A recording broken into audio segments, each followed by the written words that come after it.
What is up, beautiful people? I wanted to come in here today to share with you how I stopped binging, and I'm going to give you some tools to help you on your journey. Now, again, I'm sharing what worked for me. I'm going to share what's worked for many of my clients. I'm going to help give you different perspectives because I really believe that once we have some extra information come in, from there we can choose something different. And also, I'm going to preface this with, by no means am I saying my way is the way. I might share things that are controversial. I might share things that really go off the grid.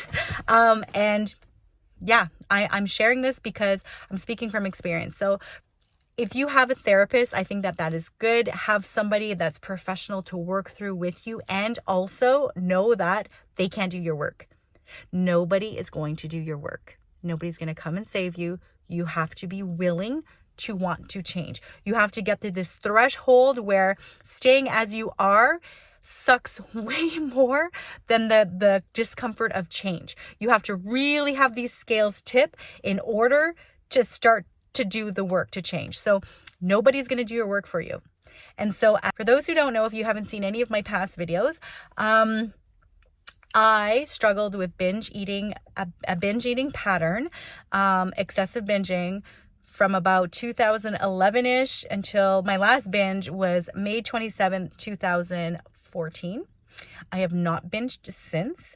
I'm going to share the strategies that really helped me understand this habit I had. And yes, I called it a habit. And I'm also going to share some resources, some really cool resources that may help you. Again, sharing my experience. So let's get into it. When I realized that I had a problem, now, I mean, we know that there's an issue. We know, but it's hard to sometimes admit it to ourselves. We try to mask it and cover it up. At least that was my truth. And when I realized that I didn't want to live in hell anymore and that there was a different way, I again had to do some really deep soul searching. So I had to really come to terms with, I had been depriving myself, and I had really started labeling the food as good and bad, right? The moral labels. I had been restricting myself and really trying to eat at a caloric deficit. You cannot be a professional dieter. You cannot. There's going to be seasons in your life where you're going to need to be at maintenance calories. You're going to need to be at maintenance calories. There are seasons of life that we just require that. I mean, our brain needs calories. So I digress. When I realized that my body was smarter than me, because our bodies are smarter than us, and I needed to do some deep work, I had hired a coach. So I worked with a coach to really understand macronutrients. And I also understood that I didn't want to just follow counting my macros all the time, because I do believe that can also become its own thing, especially if you already come with a pattern of, the food labels and then the over-exercising like I had done, and then trying to make up and overcompensate for what I had done, all this compensatory activity that I was doing to make up for it. So what I decided to view it as was just like a budget. So this is one of the strategies I used. Just like I create a monthly budget to make sure that I am hitting my goals and that I'm able to, maintain my life, right? Have a roof over my head and all the things. I decided to view that the same way. So first and foremost, my practice was the awareness of how I was showing up in that relationship to food and what I was making it mean. So I had to pay attention to my thoughts. I had to pay attention to my thoughts. I had to pay attention to what that made me feel. So again, catch the thought. What am I feeling in my body? And then from there, get to decide what comes next. So that was what I did. I was viewing it just like a balanced budget, right? And just like some months you're not going to follow the budget completely. There are, it's a growing journey. It's a journey of growth. So I did that. So I worked with that coach for just a few months, and then I decided to take my education further, and I went and I got certified in precision nutrition. And also at the same time, I had already been listening to a lot of personal development stuff. So Tony Robbins was something that I would listen to constantly as I was during my prepping myself for my bodybuilding shows. And so I became fascinated with the belief work. And so what I did is I started really understanding that, number one, thoughts are not truth. And opinions are not facts. I had been listening to Tony Robbins I found him in about 2011. I had been like consuming his content like mad. And when I found myself in this hell, decided to like Google, like, what does Tony Robbins do? Like, how did Tony Robbins become Tony Robbins? And then I started studying belief work. I studied neuro-linguistic programming to understand the subconscious mind and how we set ourselves up. And this is really that was the beginning for me. And so, as I said, my last binge was May 27th, 2014. Now, the days that followed, I had come to this epiphany or realization of, I'm the one that needs to change this. So I need to be paying attention to all the different moving pieces. And also I can't change everything at once. And so what I decided to do was to pay attention to the discomfort I felt in my body the minute I felt like I wanted to binge. So these flicker moments, I decided to realize that was not my neocortex, my frontal brain here, the brain that has like all the logic and reasoning. I realized that it was coming from more of a primitive brain. So what had happened is the primitive brain is the brain that it just creates everything as a habit. This brain is responsible for like your breathing and regulating your body temperature and all the things. So it just became like a habit. These thought patterns became a habit because it associated it. This is how I interpreted it, by the way. It associated it as a way of survival, where it felt so uncomfortable in my body that if I don't binge, like I feel like I can't control this. I'm just going to binge. And so if you've seen past videos, I talk about that, like the thought, why did I binge? Because I had the thoughts of binging. What created the thoughts of binging? The fact that I fucking restricted myself. The fact that I gave my power to somebody else to tell me what to eat based off of a fucking meal plan, right? The fact that I beat myself up with exercise thinking that, I could be better than and smarter than my body when my body had, our bodies have mechanisms to keep us alive. And so if I'm eating well below my maintenance calories, if I'm eating well below like basal metabolic rate, which is literally the calories you need just to stay alive and breathe, right? Just that's it. My body's going to kick in and my body's going to trigger with thoughts to tell me like, yo, we're in danger. We need food. We don't know when we're going to get enough of it. So please give us the food. And anyways, I've already spoke about that in previous videos, so please go and look. But this was literally the first thing I had to do, was really pay attention. So pay attention to the thoughts and then really sit in the discomfort of, I feel like I'm going to binge. I really feel like I'm going to binge. And this is where I started that practice of, and if you've followed me before, or if you've worked with me in any capacity, or if you've probably heard me speak about this, where we really are an experience of ourselves and we get to witness it. So we get to be both. And so I started like pulling it's kind of like an out of body experience where I could pull myself out and zoom up and see like, okay, I am having these thoughts that are trying to trigger a response of binging. And I don't want to feed into that because that's not coming from my prefrontal cortex. That's not coming from the part of the brain that is doing this for my highest self.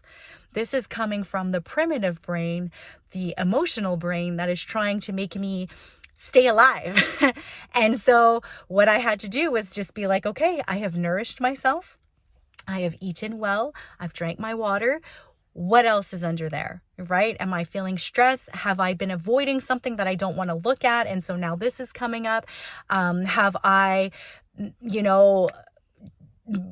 force myself to do something, and then with a promise of having like a reward at the end, like really I had to look at all of these things. And so this is the deep dirty work, literally the deep dirty work. And don't worry, at the end of this video I'm going to share some other resources that you can really take and apply. But again, you have to do the work. You need to do the work. No therapist, no coach, no doctor, no professional, nobody outside of you is going to be able to come inside of you and tell you what you need to do. So this is your practice of the conscious awareness of like, oh, and at the same time, not making yourself wrong for it. So I realized how hard I had been on myself for decades. Literally, I spent more than half of my life at that time period hating my body and being disgusted by my body. And so the thoughts I would tell myself and the way that I would show up in my body, just like everything was an impact. And so what I had to do is literally like take a moment, take a breath, and realize like, okay, I'm feeling this discomfort in my body. I want to binge. What do I need right now? And what I started to do is I started to really pay attention to, oh yeah, I've been really stressed. I've been holding on to a lot of stress all week. It's been a stressful week at work, or maybe I'm having some family discord, or, maybe there's other kinds of things happening in my life that I just not really processing, and I'm just storing, right? And now it's coming out like this. And so it was a lot of deep inner work. I was asking myself the hard questions, just like Tony Robbins says all the time, like the quality of your life depends on the quality of your questions. And so I realized instead of saying like, why me? Why does this always happen to me? It was, what is this teaching me? What is this experience right now? This is an opportunity of growth, baby. Like, what am I going to make this mean? Right? And I got to get really curious and practice this body awareness, practice this conscious awareness, like as much as humanly possible. I started nourishing myself with foods that did feel good. So instead of removing the bad foods, I started putting in more fun food, of like reparenting myself. Just like I wouldn't give my kids ice cream for breakfast in the morning if they ask, like, because they need to eat real quality food first, I mean, yes, sure, sometimes we did reverse dinner, or sometimes we would have ice cream for breakfast, but it wasn't a constant thing. And so really having these discussions within myself and like holding myself to a higher standard, it literally, like the first few times that I felt the flicker of wanting to binge was challenging, because I was like, I feel like I need this. I feel like I need this. But just like they call it riding the wave, riding the wave in psychology is literally like you feel the temptation coming, and then it's gonna have a peak, and then it's gonna have a crash. And I was in the process of learning all these tools. I was in the process of understanding like any kind of neuron that fires together, wires together. So any habit we do, and there's a payoff and a reward, like it fires it up and like it anchors it deeper. And so I realized that if I kept giving in, it would be just like giving in to the 2-year-old that's having a fit. If you keep giving in to your 2-year-old, that 2-year-old is going to learn to just up the ante, and eventually it's just never going to work. Like the 2-year-old's going to win. And so I decided to view it just like this. I'm sitting in my car. I decided to view it like those inner voices telling me that I need to binge, right? They're not coming from me. It's coming from a primitive part of me, but it's my 2-year-old in the back seat. My 2-year-old who's yelling at me to like crank the volume, or to like hurry up, like it's a red light, just keep going. Why are you stopping, right? So I had to really pull myself out of it to be like, this is not who I am. This is not who I be. I'm the driver. And so I can witness you. I can be with you, but you're not calling the shots. You're not calling the shots, baby. And so this was the practice. And the more that I honed in on it, and the more that I got really clear on like, I didn't want to live in hell anymore. I literally considered those years of my life hell. The years of binging, they were hell. And I never wanted to live there again. And so I realized that this was the work I had to do. And so that's what I did. And so this is how I started to do this. Now, I realized like I had to interrupt the pattern. So interrupt the pattern. We're always subconscious. Everything of us is so subconscious. The minute we learn a new skill, our brain is going to put this on automatic so that it doesn't need to burn as much calories, and it could just keep scanning to look for a saber-toothed tiger that might want to come eat her face off, right? And so I realized that I had anchored this in as a pattern. That's why it's very unconventional to hear people talk about binging like a pattern, like a habit, but it is. Everything we do in life is a friggin' habit. It is a pattern, and there is a payoff. And so I had to really understand what that was for me. And so when I had the conscious awareness of this is coming up, then I had to interrupt that pattern. I had to really interrupt that pattern, and I would do some state change. Tony Robbins talks about state change. So what I would do is I would just get myself out of the environment. If I felt this flicker come on, I'd be like, okay, I'm not going to stay here in the kitchen. I'm not going to stay here in my living room. I'm going to go for a walk, or I'm going to go talk to a friend, or I'm going to go to the gym and get a workout in, or I'm going to go for a nap. Like whatever it was, I would start to like interrupt the pattern, and I would replace it with something else.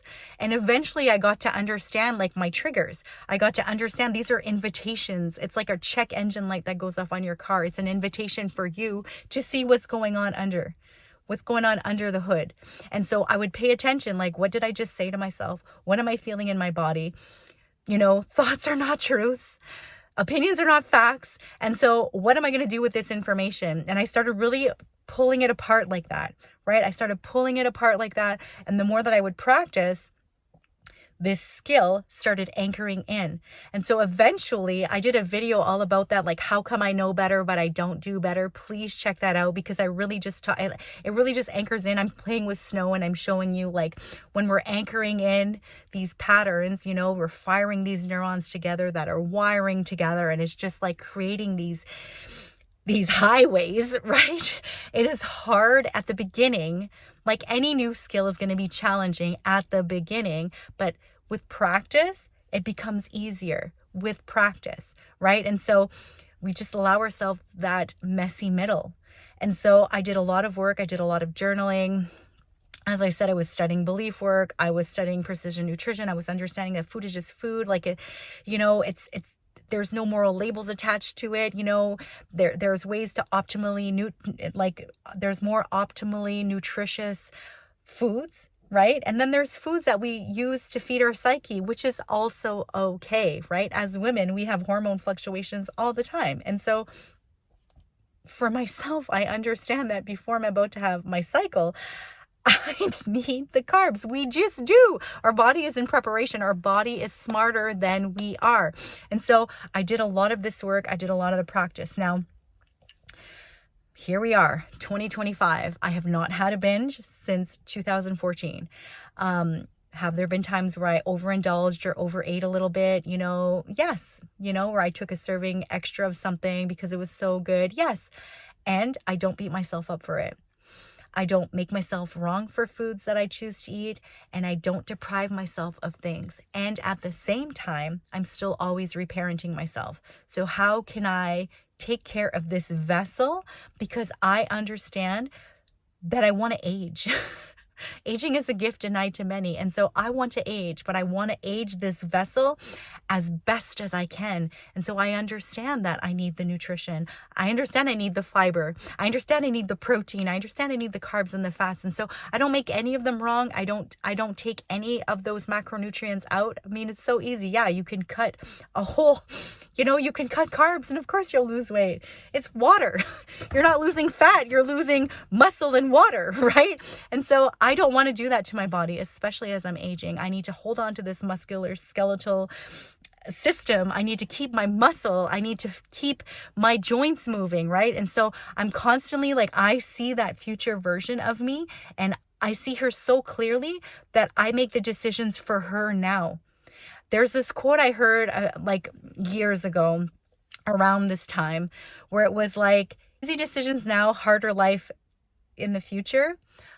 Harder decisions now, easier life in the future. And so for me, what that means is I am so in tune with that version of me in the future, like my 80-year-old self, my 90-year-old self, my 100-year-old self, that I am, as much as humanly possible, trying to consciously make decisions in favor of her.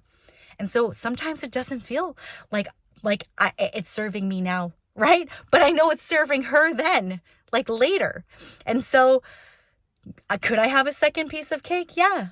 But is the future me going to enjoy that? No. Right? So it's these conversations I have with myself. Another way to look at it is like every decision does matter. Every decision matters. And I'm going to tell you why. So many people just think it's going to be these big aha epiphany moments, and really it's the little minute things. So if I decide to not brush my teeth today, no big deal. If I don't brush my teeth for a month though, if I don't brush my teeth for 2 months though, if I don't brush my teeth for a year, can you see what's happening? So one little decision ultimately can impact the next future decisions. And so without putting pressure on ourselves, I think it's really important to do future pacing, where you see that future version of you. And you get really clear on how they look, what they're doing, what they're wanting to create in their life, what kind of life did they create? And then we make the decisions now in favor of that version of us. So that is what I've been building and doing since 2014. And it's just been life-changing. It's been life-giving. Now, recently, I found some really cool resources that I will now share with you. I found them now, and I think back to like the version of me in 2014, would she have been open to consuming this content? I can't tell you for sure. I mean, it's easy to look back in hindsight and being like, had I known, but I mean, I honestly believe that every decision you make is a decision that you believe is best for you in the moment and with the information that's presented to you. And yeah, sure, you can get extra information and you might make a different decision now, but you didn't have that information then. And so there's no use in beating ourselves up and wasting energy like that. But there is a part of me that thinks that maybe she wouldn't have been open, and that's why it wasn't available to her at the time, and I didn't know that this existed. So the first resource is a book called Rational Recovery by Jack Trimpey, I believe his name is. He really breaks down, addiction. So you could put binging in there in the form of, he explains the brain structure. He explains how the thoughts drive what we're going to do next. And I really, really resonate so much with this theory. So I read that book and I was like, damn, like I could have wrote that friggin' book, like legit. So yeah, there was that book. And then the next book that I read was The Little Book of Big Change. I forget the author's name, but in that book, she speaks about another book called Brain Over Binge. Now, again, I forget the author. I'm sorry, I forget the author of this book. But I recently just listened to the audiobook of this book. And again, like I felt like it was me, so resonating. Like a lot of her stories seem really similar to the path that I had just been on, you know, a little over a decade ago. And I just thought these are really cool resources. So I'll link them in the show notes. I'm not sponsored or any of the things. I'm just sharing tools with you because I realize that when we're in a hell like that, when we're stuck in hell and we're looking and trying to grasp for things out, what I want you to understand is these resources I'm sharing with you, they're kind of like, you know, a rope to grab onto. You grab onto the rope, which is the resource, but you need to pull yourself out. And so if you find yourself stuck in this deep hole and the rope comes down, which are the resources, you're the one that grabs on the rope and you're the one that climbs up. Nobody is going to climb up for you. And so this is the best way, and this is how I will end this video. I'm sharing these resources, the rope. You take what works for you, you disregard the rest. But if we can learn something new, we can read something new, we can understand. I'm really big on like understanding why. Why do I do something the way that I've always done? And I want to change. So what do I need to do? I need to really understand why I'm doing it. And then that gives you more information. And transformation doesn't come from information. Transformation comes via the information that you decide to integrate into your body. And from this part, you do the integration, transformation happens. And it's going to happen in one decision at a time. It's going to happen on one moment where you feel the discomfort in your body of like, oh, I just really want this right now. And you realize that you're right now being a witness to the experience of you. And you realize, what were you just saying to yourself up here? And what do you feel in your body? And what was happening prior to all this? What have you been carrying for so long? Like, you do this deep work and your life will change. One small decision at a time. Yeah, we're going to stumble because healing, which I really don't like using that word in the self-help world, you're not healing because you're not broken. You are growing. So just like a seed that splits open, I mean, it splits open. That cannot be comfortable. But the seed understands, the seed surrenders, and it knows. It knows that it's going to be okay. It splits open and it grows. So we are growing. And so I want to offer this to you. Like, this is your growth journey. Yes, it's uncomfortable, but that's where growth happens. It's out of the comfort zone. And so there is something powerful here for you. I 100% believe that. I also 100% believe that you can make it through the other side so long as you're willing to do the deep work. Get the therapy, get the resources, get the professional help, and you pull yourself out. These are just ropes that you cling onto and you climb out of, and that's how you change your life. That's what I have for today. Let me know in the comments what came up for you. And if you want me to do any more videos around this kind of stuff, I'm here for you. I see you. I see your courage. I believe in you. And I know that you can get through this. I 100% know you can. You have survived 100% of your worst days. I know you can do this.